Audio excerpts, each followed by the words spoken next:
Jesús tentado en el desierto.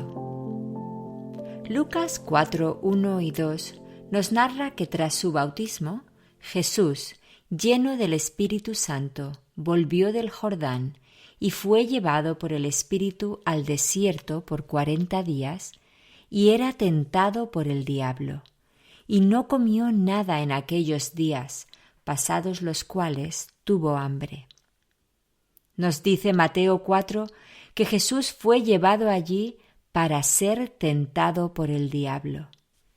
Esta frase nos puede resultar molesta. ¿Por qué guiaría el Padre a su Hijo al desierto para ser tentado?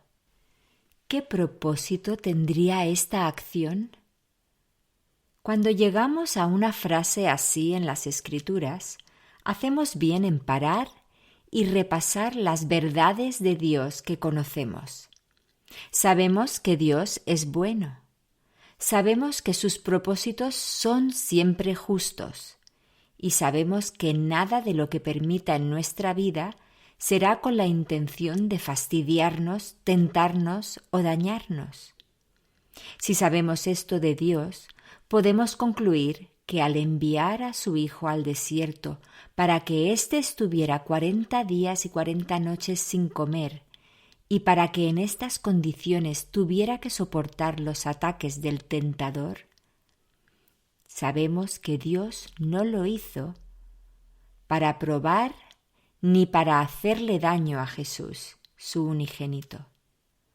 Hebreos nos dice que Jesucristo es nuestro sumo sacerdote, y el versículo 15 del capítulo 4 nos dice que no tenemos un sumo sacerdote que no pueda compadecerse de nuestras debilidades, sino uno que fue tentado en todo según nuestra semejanza, pero sin pecado. Podríamos pensar, ¿a nuestra semejanza? Pero si Jesús era Dios y no podía pecar, ¿cómo podría ser a nuestra semejanza? Sin embargo, y para contrastar ese pensamiento, pregunto, ¿cuándo has pasado tú 40 días y 40 noches en el desierto sin comer? ¿Podríamos decir alguna de nosotras que hemos sufrido como sufrió Cristo? ¿Podríamos decir que nuestras dificultades en esta vida son mayores que las que Jesús pasó aquí en la tierra? Hebreos 4:15 nos afirma que las tentaciones que Jesús soportó fueron semejantes a las nuestras, pero Él las superó sin pecado. Mas Él no nos vio como inferiores, como fracasos sin remedio, sabiendo que somos débiles, nos vio con compasión. Jesús tuvo que pasar todo ese tiempo en el desierto hasta llegar a un estado extremadamente débil para poder compadecerse de nuestras debilidades. Cristo no nos mira cuando caemos en la tentación de manera despectiva y acusadora.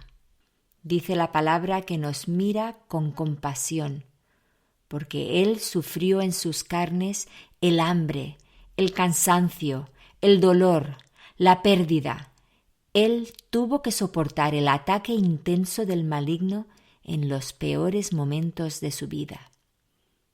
Él sabe que nosotros somos polvo, sabe que somos débiles, que no somos Dios. Y por eso Él, porque puede, nos ofrece el perdón de nuestros pecados y la victoria para la próxima tentación si nos aferramos a Él en la prueba. Esta es la única manera de salir victoriosas.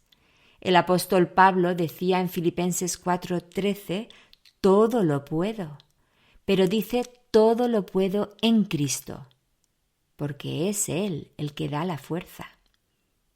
Veremos las tentaciones del Señor Jesús en el desierto, pero descansemos seguras que el Padre lo puso en esa situación del mismo modo que le haría pasar por el sufrimiento y la muerte, no por capricho, ni sin propósito sagrado. Lo hizo por ti y por mí.